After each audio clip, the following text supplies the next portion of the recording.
Sa mga kapuso, narito po ang mga kapanapanabik na ganap dito lamang po sa Born to Shine. Dahil nga po sa pera na binigay ni Minchi dito kay Sheila na pera ng mga kapwa niya, tindera, ay nakulong nga po si Minchi dahil nga po sinampahan ng kaso ang mga kapwa niya tindera at umiyak nga po si Minchi na nasa kulungan. Pinunta naman agad ni Perry itong kanyang asawa na si Minchi at nag-iyakan nga po silang dalawa. Si Basha nga ang pumunta dito kay Jenny dahil nga po ito na ang final ng kanilang pagpe-perform sa Pinoy Pop Camp.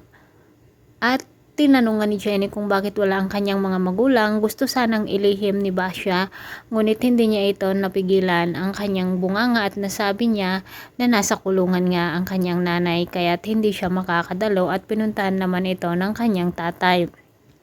Nagdadalawang isip nga si Jenny kung tutuloy pa ba siya dito sa kanilang pag-perform dahil nga mahal na mahal niya ang kanyang nanay at gusto niya itong puntahan. Mga kapuso, nang matapos na nga si Megan ay ito na nga ang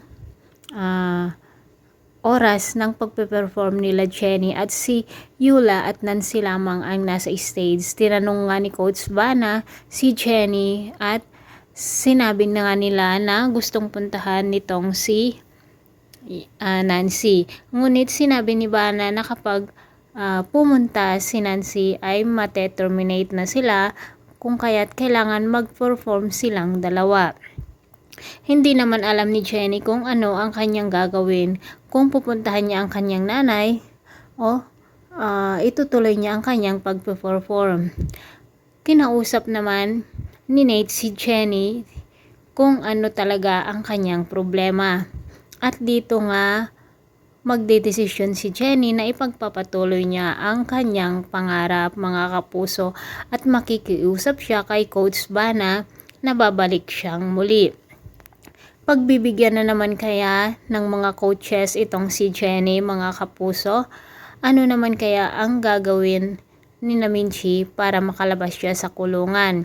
Dahil nga sa pangyayaring ito ay hindi na nga matutuloy si Minchi nakasali sa Rosabella at tuwang-tuwa nga sina Dara at ang kanyang biyanan. Mga kapuso, pakaabangan po natin ang bawat yugtod to lamang po sa Born to Shine. Maraming salamat sa walang sawang pagsubaybay. God bless.